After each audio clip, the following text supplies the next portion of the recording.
हे बरोबर आहे की आदित्य ठाकरे साहेब आले, त्यांनी बघितलं आणि 4 तासाचा जो दौरा होता तो आटोपशीर घेतला आणि त्यांनी नाराजी व्यक्त केली आणि ते गेले. आम्हाला तर असं अपेक्षित होतं की आम्ही सर्व इथे होतो, आम्हालाही त्यांचं आदरातिथ्य करू दिलं असतं. महापौर आहे, उपमहापौर आहे आणि अधिकारी देखील इथे उपस्थित होते.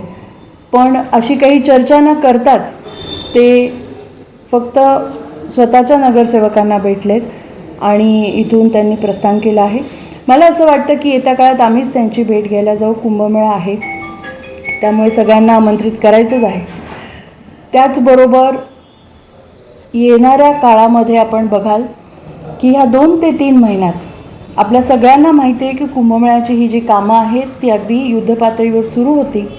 आणलेलं होता पण पाऊस प्रचंड पडला, एकीकडे पाण्याची गरज देखील होती.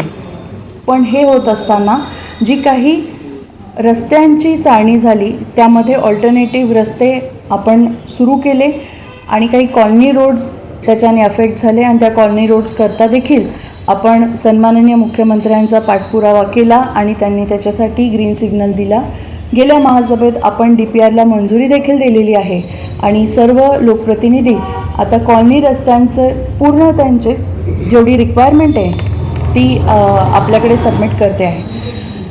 खरं तर उभाठाने अशा पद्धतीने जे काही आंदोलन आज केलं आहे, आम्हाला आनंद वाटला असता की आमच्याबरोबर येऊन नाशिककर म्हणून त्यांनी जर भूमिका बजावली असती आणि कामं करून त्यांच्या प्रभागामध्ये देखील दाखवले असते, तर एकत्रित होऊन काम करण्याची ही संधी खरं तर आहे. आणि नाशिककरांनी जो काही संयम दाखवला आहे ह्या सगळ्या पार्श्वभूमीवर आज मला अनेक फीडबॅक्स पण येतात की काम तातडीने झालं आहे, नाही झालं आहे, किंवा अनेक कंप्लेंट्स पण येतात की ताई अजूनपर्यंत हे झालेलं नाही आहे. असे सगळेच लोकप्रतिनिधी इथे आपण बघता आहे की अनेक प्रभागातले आहेत आणि सगळे पदाधिकारी असतील, सगळ्यांनाच रस्ते हे चांगले हवेत, कारण ज्या रस्त्यातनं नागरिक प्रवास करतात त्यातूनच आपण सगळे करतो आहोत. आणि माझी अजूनही सगळ्यांना एक कळकळीची विनंती आहे. आज आम्ही खरं तर हर घर तिरंगा आणि तिरंगा रॅली देखील केली आणि त्यामध्ये एक संदेश देण्याचा प्रयत्न केला की आम्ही EVची 2 व्हीलर चालवली आणि हेल्मेट घालून चालवली. यातनं आम्हाला फक्त एवढं सांगायचं होतं, एक संदेश द्यायचा होता, सामाजिक आहे की आपण पर्यावरणाची देखील काळजी घ्या आणि स्वतःची घ्या. राष्ट्रभक्त होणं, राष्ट्रभक्ती करणं हे तर आपल्या जीवनाचं सार्थ आहेच, पण ते करत असताना आपण समोर काय दाखवतोय, समोर काय मेसेज देतोय हे पण भान ठेवणं गरजेचं आहे. आता येणाऱ्या ह्या 15 ऑगस्टच्या दिवशी आपल्याला फ्रीडम हवी आहे. कशापासून?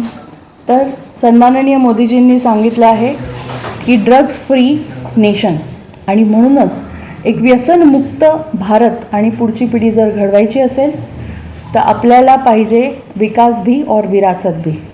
आणि तेच खरं ह्या नाशिकचं कुंभ जो आहे ते करणार आहे, विकास पण आणि विरासत पण. कारण विरासत म्हणजे आपलं संस्कृती आहे, कुंभ आहे आणि नाशिकचा 2027चा कुंभ हा अमृत नाशिक 2047ची पायाभरणी करणार आहे.